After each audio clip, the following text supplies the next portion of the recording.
The test is in 4 parts: Part 1, Part 2, Part 3, and Part 4. Now look at Part 1. Part 1. You will hear a new student, Tom, talking to a student representative called Rachel about university clubs.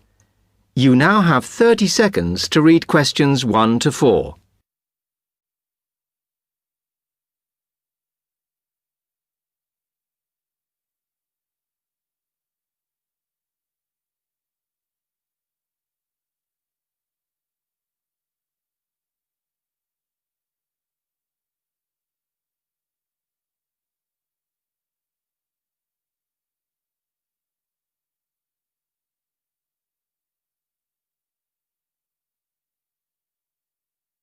Hi, welcome to Freshers Week.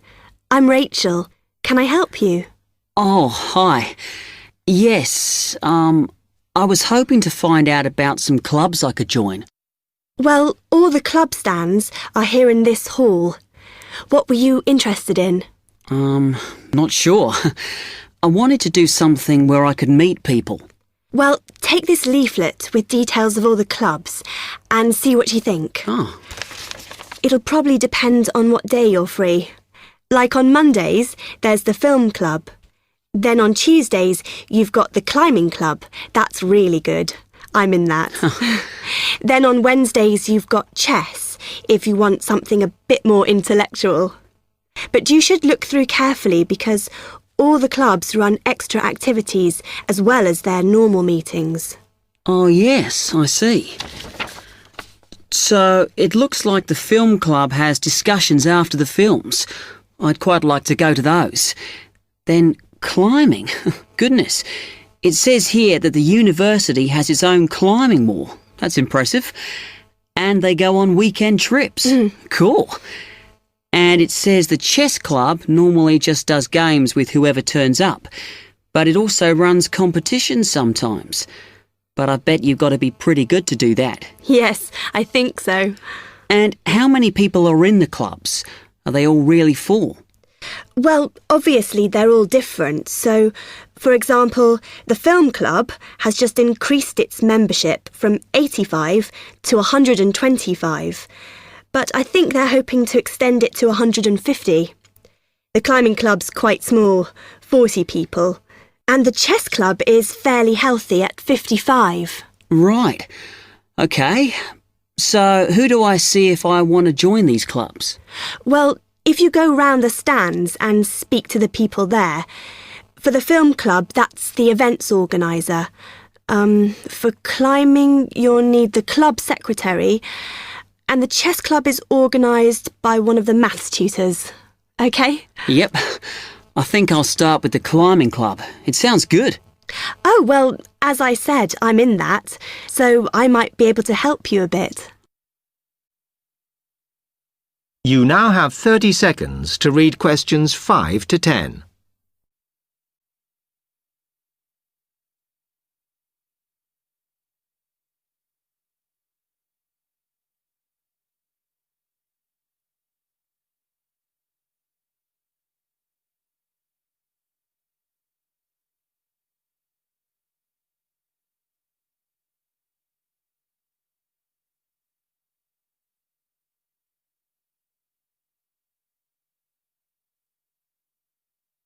OK. It says in the leaflet that they get together twice a month. Is that right? Yes. Oh, you must join. It's really good fun.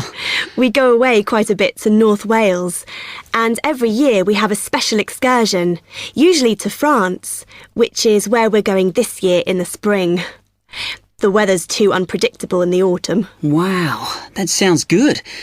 But it must cost a lot. Yeah, but we try and save up for it through subscriptions. So rather than having a huge sum to pay in the month we go, we collect those weekly, so it spreads it out. Good idea. I think I'll definitely join. There are quite good benefits you get from joining. I mean, you need that, don't you?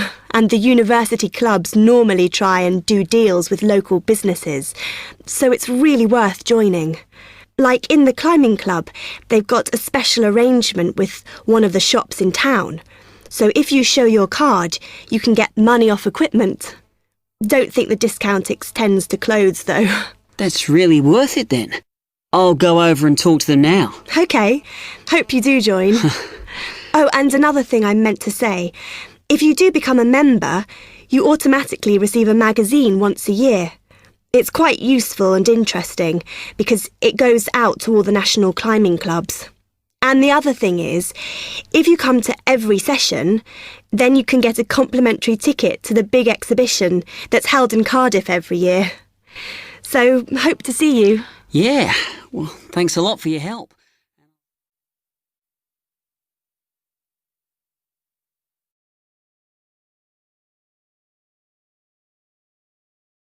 That is the end of part 1. You now have half a minute to check your answers.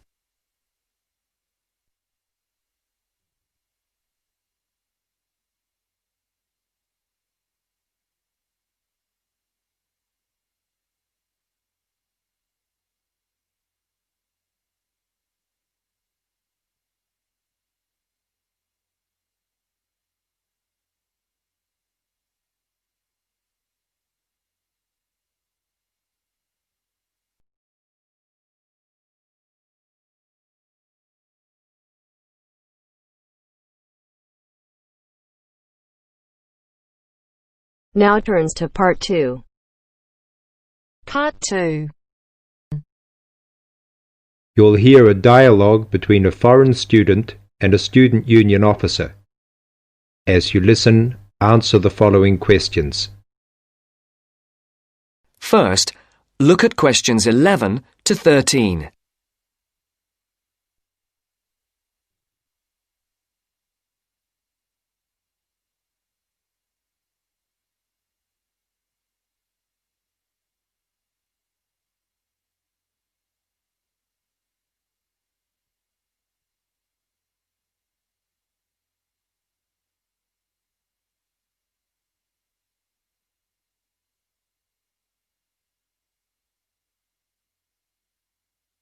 As you listen to the first part of the interview, answer questions 11 to 13.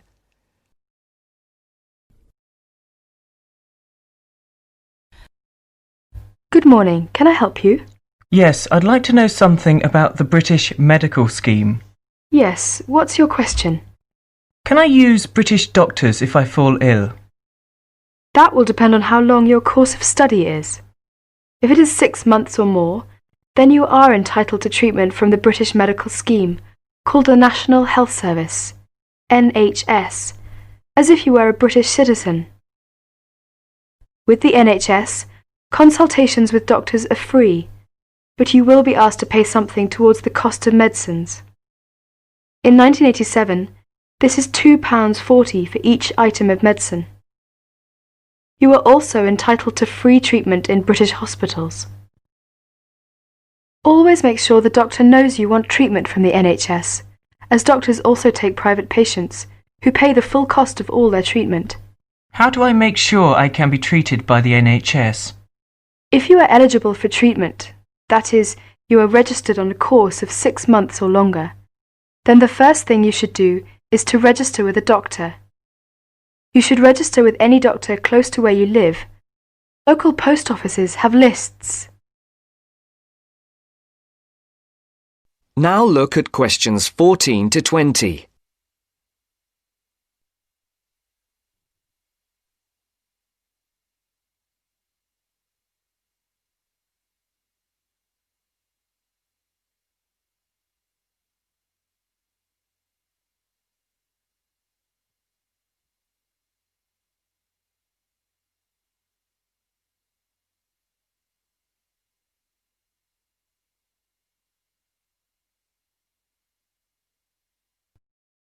All you need to do is visit the doctor or the doctor's receptionist during consulting hours and ask to be included on the doctor's list of patients. If the doctor decides to accept you, you will then be sent a medical card by post, which will carry your National Health Service number. Take great care not to lose this. If the doctor cannot accept you, try elsewhere or contact the local family practitioner committee. You can get the address from the post office or any doctor. Find out your doctor's consulting hours from the doctor or the receptionist and ask whether or not you need to make an appointment before seeing the doctor. Remember to be on time for any appointment you make. You can see him or her during those hours unless you are seriously ill. If you are seriously ill, the doctor can be called out to see you. Once you have registered, you should tell your warden, landlord, landlady or a friend the name, address and telephone number of your doctor, so that if you are suddenly taken ill, the doctor can be called out to see you. I see. Could you tell me something about British hospitals? Yes, hospitals provide specialist treatments, or treatment for which any kind of extended stay is required. Your doctor will recommend you to go if it is necessary. Casualty or emergency treatment following accidents is free for everyone. As not all hospitals provide such services, you should find out which local hospitals do, in case you ever need treatment. How about dental care in Britain? You can find lists of dentists who give National Health Service treatment at local main post offices. You do not register with a dentist, but you should ask whether they are willing to give you NHS treatment, as dentists are free to accept or refuse patients, and to provide private treatment only. If you are accepted, you should give the dentist the NHS number which is on your medical card. There is a charge for all dental treatment. For basic treatment, this could be up to £17. More extensive dental treatment will cost more if you are not registered with a doctor. You will have to pay the full cost of dental treatment as a private patient. You will have to make an appointment to see your dentist and should give notice if you are unable to attend an appointment, or you will be charged for loss of time. You should try to have your teeth checked at least once per year by the dentist. From the NHS, you are entitled to a free 6-monthly checkup. Thank you very much. This helps me a lot.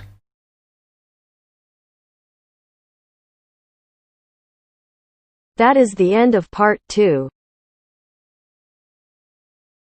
You now have half a minute to check your answers.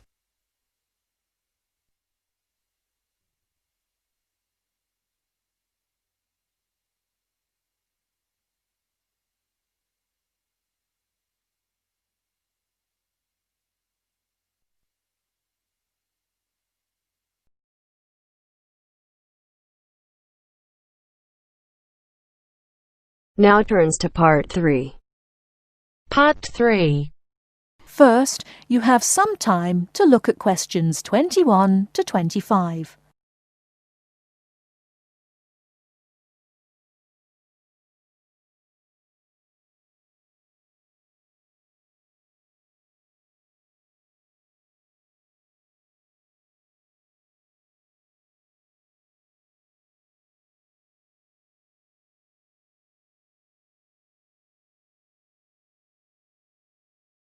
Now listen carefully and answer questions 21 to 25. Good afternoon, everybody. It's Ronald Jaff with this week's edition of Movie Talk. First, let's look at the films this week in the theatre.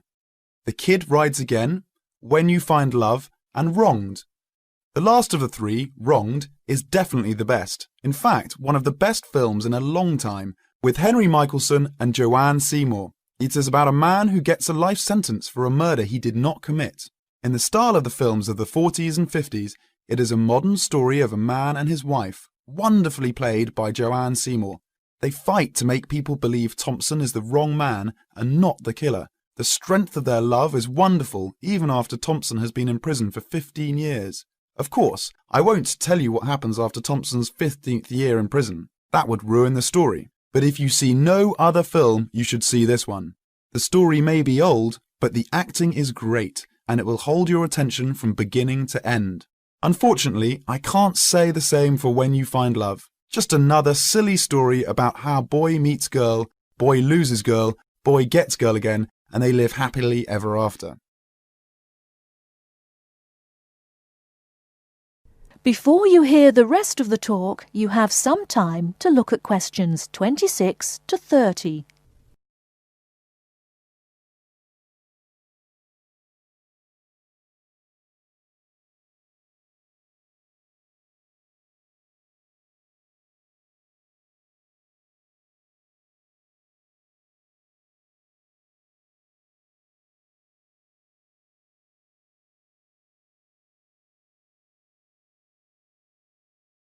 Now listen and answer questions 26 to 30. Hollywood ever get tired of such stupid films? Yet, on a New England college campus, the star of the movie, Tommy Seal, is a freshman. He meets the 2 years older Stephanie Fool, played by Sally Evans. In real life, she must be at least 30, not 20. Well, Billy, our hero, has had a hard time with Stephanie. After all, he is so much younger. But they fall in love in about a minute, as long as it takes to take a picture with a Polaroid, and they are both so happy, in true paradise, until Buck, the star football player, played by Ronco Starr, the only good acting in the film, steals Stephanie away from the poor Billy. He is, after all, a senior and football star, and the rest of the film is about, naturally, how Billy gets Stephanie back, making her remember their love. He shows her that he, not Buck, is the man for her. Well, if you can stand a stupid story and bad acting, then take your 8-year-old child to see When You Find Love. Anyone older will leave the theatre before the movie ends. And finally, The Kid Rides Again, a western about a young cowboy, Kit Barnes, who stops the bad guys, the robbers, the killers, and plain old bullies and helps the good guys. Kit is fast with a gun and never once in this cowboy. Kit is the cowboy who never stays in one place for a very long time, who leads a lonely but very free life. Nothing new on the storyline, but a good classic-style western with good acting. Peter Sells as Kit catches just the right mood. He's an excellent and natural cowboy. There are beautiful scenes of the open country in the West and enough action to hold your interest. A good cowboy film for those who, like me, always enjoy seeing the Old West. And now, before we go on with the news from Hollywood, a word from our sponsor.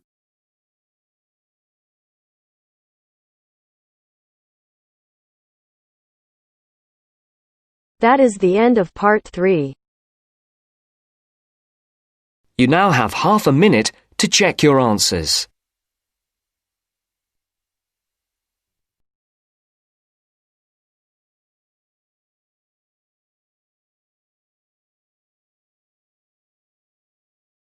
Now turns to part 4. Part 4. Now turns to part 4. Part 4. You will hear part of a lecture about psychological testing. First, you have some time to look at questions 31 to 40.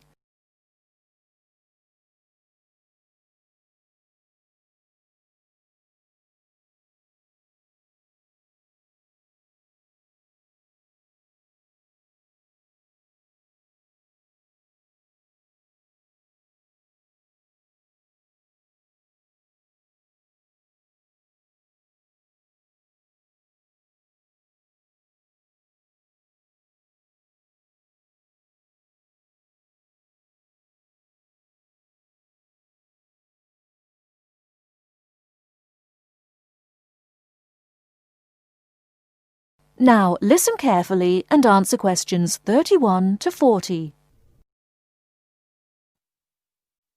Hello, my name is Alexandra Blaby, and today I'll be talking about one of the ways in which personality can be assessed, psychometric testing. Psychometric literally means measuring the mind, and there are many carefully constructed tests which attempt to carry out this process.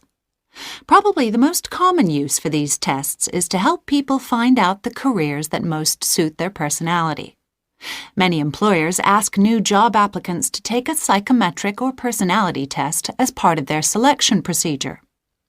One of the features of this type of test is that there are no right or wrong answers to the questions. For this reason, it would be more accurate to call them assessments rather than tests. There are 4 main types of personality test currently in use. These are questionnaires, ratings tests, projective tests, and objective tests. Let's start by considering questionnaires, as these are by far the most common method. Here, subjects are asked between 50 and 100 questions about themselves. A typical question might be, "Do you enjoy spending time alone?" There are two advantages to questionnaires. Firstly, they are easy to administer, and secondly, the questions are answered by the person who knows the subject best, themselves. By contrast, a ratings test is done by someone who knows the subject well rather than the subjects themselves. A rater might be asked, for example, to agree or disagree with a statement about the subject. A typical statement might be, "He laughs a lot." The effectiveness of ratings tests depends on how well the rater knows the subject. Projective tests ask the subject to make sense of information which is unclear in some way. In the famous ink blot test, for example, subjects have to say what a patch of ink on a piece of paper looks like to them. Finally, objective tests. In these tests, the subject has to engage in a physical activity. How they do it will tell the tester something about their personality. For example, the subject might be asked to blow up a balloon until it bursts. From observing how the subject does this, the tester will be able to say how timid or brave he or she is.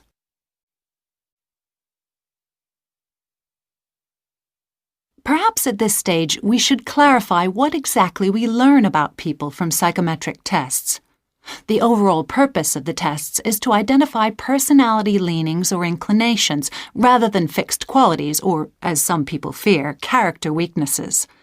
This explains why tests often include several similar questions. How consistently the subject answers these will enable the tester to reach an accurate assessment. Incidentally, the assessment procedure may be carried out by a psychologist or another trained individual, but is most frequently done automatically by a computer. The effectiveness of any method which asks questions, of course, is heavily dependent on the individual's willingness to answer a set of standard questions. One of the most well-respected psychometric tests is the Myers-Briggs test, which asks subjects about their preferences in 4 main areas. Firstly, the test asks people where they direct their energy, to the outer world of activity or the inner world of thoughts and emotions. Secondly, people are asked how they prefer to process information, in the form of known facts or in the form of possibilities. The third area is decision-making. Do people make decisions on the basis of logic or of personal values? Lastly, Myers-Briggs tests ask people how they prefer to organize their lives, in a structured or a flexible way. Although there are those who disapprove of personality testing, there is no doubt that it is here to stay. Human beings have always been curious to find out about themselves and others. Psychometric testing gives them an objective, scientific means of doing this. Well, that's all for today. Tomorrow I'll be examining ways of measuring intelligence.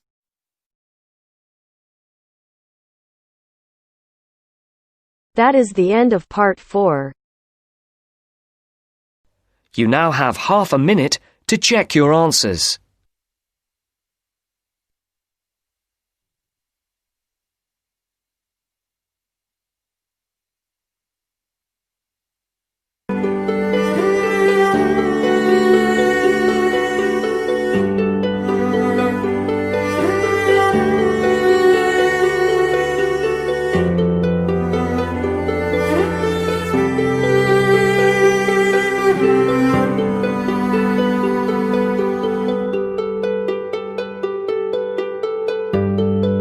That is the end of the test. You now have 10 minutes to transfer your answers to your Ielts listening answer sheet.